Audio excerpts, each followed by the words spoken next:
When I come into the classroom, the classroom is a haven for me. So whatever's happening in my life outside, and there has been days of turmoil, once I get here, it's about me being of service to the students and me helping them. I would say to teachers, when you come in, your body language, your nonverbal communication, your sarcasm, all of those things are powerful. The topic of including kids who have a label or diagnosis of autism is a very complex topic. We believe it has to be looked at in a very individualized way.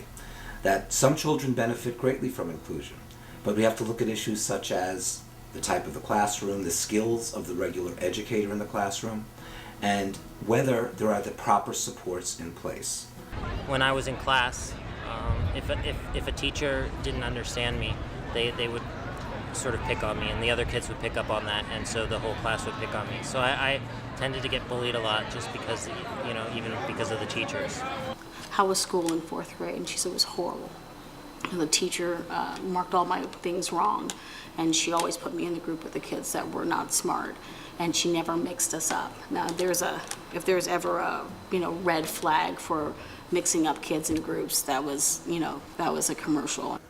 The emphasis is that autism is a different way of being rather than a disordered way of being. And what that means is that our relationships just may be different from what most people expect. Finding other human beings pleasurable and rewarding and forming that ability to have that relationship. Now, why is that so important for thinking? Well, think what the focus on and the pleasure in the relationship with somebody other than yourself brings.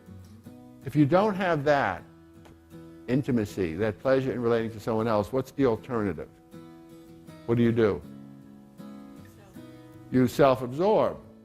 High school was a very hard time for me because when I tried to figure out what someone else was thinking, I couldn't because I didn't have the skills to read body language. I couldn't do eye contact that well. So it was a very hard thing for me to be in a situation where I really had not as much information as everyone else. My intention is a partnership with the students for them to learn not only life skills and academics that are going to help them in life. And I really try to tie everything into living in the world, living with others. When I was teaching in a public school in Northern California, I had a student that came into my third grade classroom that was identified as on the spectrum. He had limited verbal ability and serious behaviors. In order to prepare my class for Alex, because I knew the climate in the school was, nobody really wanted Alex in their classroom because he would tear things up, he'd run around and disturb their class. But I wanted them to see Alex as someone very special and that we were chosen because our class had good social skills and that we had compassion for others and that we had so much that we could offer to Alex. You know what happens to students who are different? In grade school, there was a lot of bullying and a lot of teasing. I did not know how to interact with my classmates in a way that they could understand or appreciate. Kids weren't very nice to me. I had a hard time making friends. It was a difficult time for me.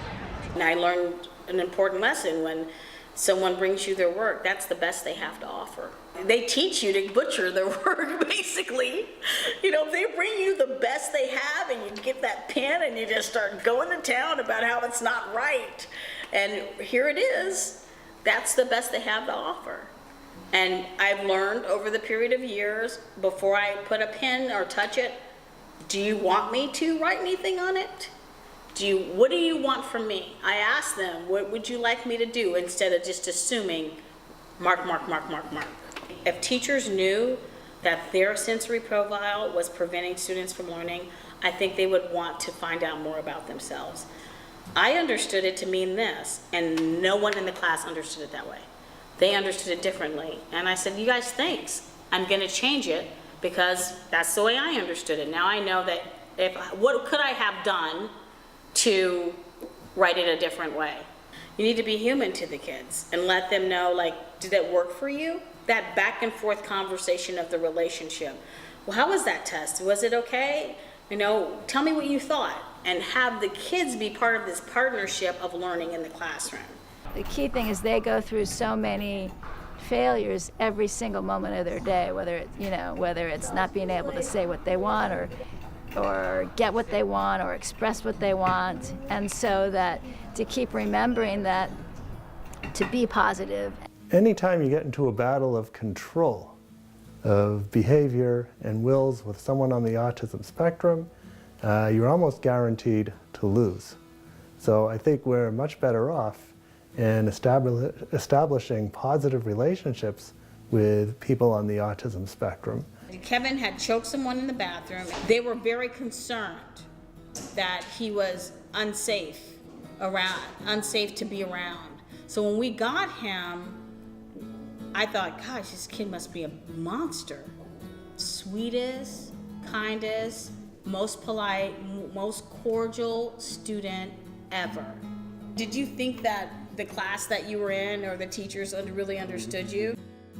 Every time I would be in there, they'll just look at me like why am I here? Well, you definitely benefit from smaller steps. Yeah.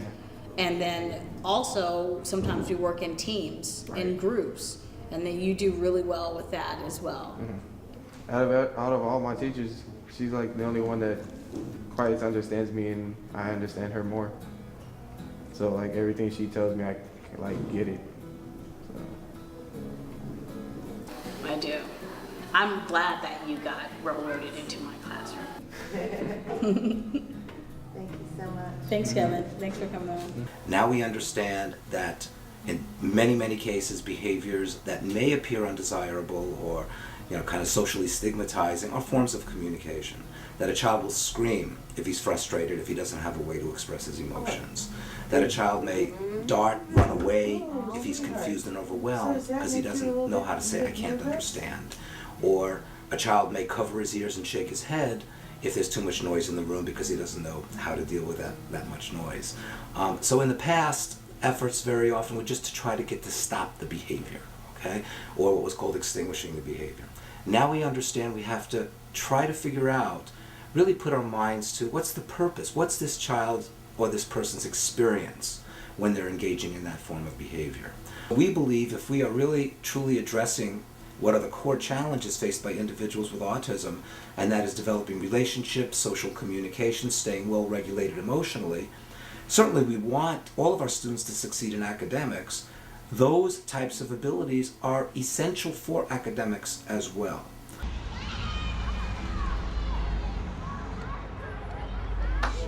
What's up, dude?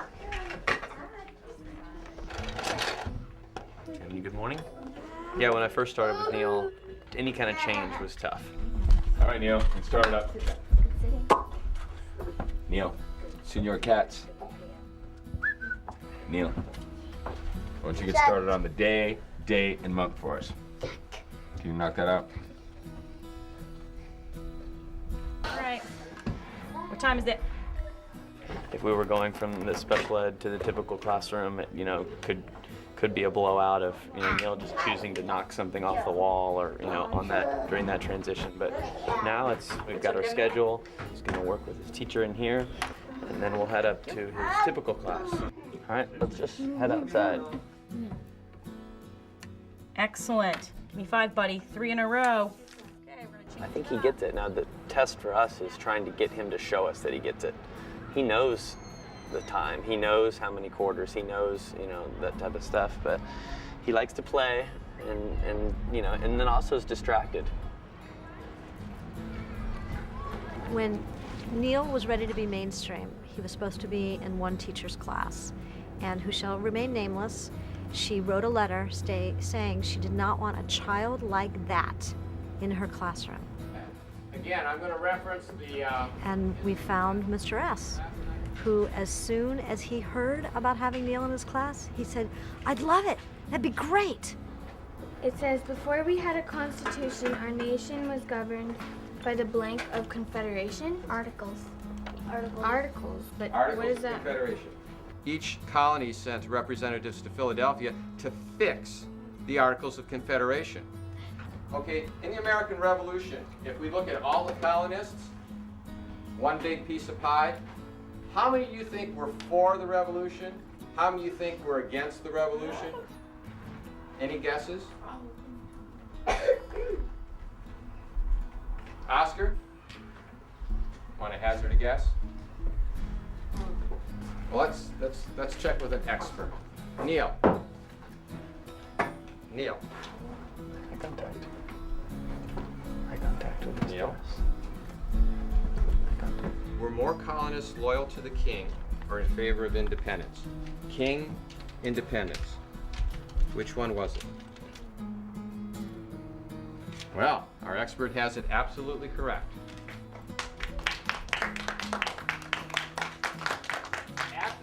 It's not the student that's the behavior problem. Actually, they want to be part of the classroom. They don't know they have auditory memory or auditory figure ground. They have no idea. No one has ever taught it to them. So together we can teach it to them and to the teacher so that they can be empowered instead of squashed in the classroom, that they can take part of it and they can engage in their learning.